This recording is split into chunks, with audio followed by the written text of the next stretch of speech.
Philippines and the United States are committed to finalizing a security assistance roadmap in the next 5 to 10 years that will modernize Manila's defense capabilities. The U.S. is set to provide the Philippines the necessary military equipment in the midst of geopolitical situation in the region.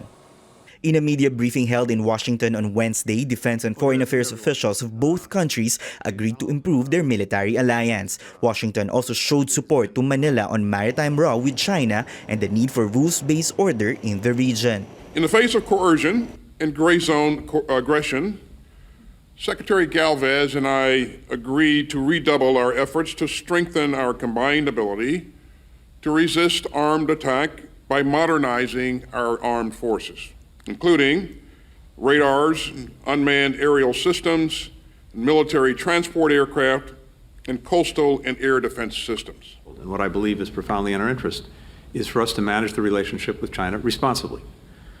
And our goal is peace, security, stability, creating opportunity. It's not to engage in a new Cold War. It's not to contain China.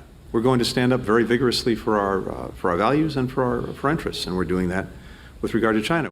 The U.S. is also allotting $100 million for the new and existing sites under the Enhanced Defense Cooperation Agreement or EDCA. But top officials did not disclose details on the possibility of these sites being used by the U.S. in case a Taiwan conflict escalates. In operationalizing these sites, of course, much work still has to be done. We have to identify the terms and references, how these activities will be undertaken.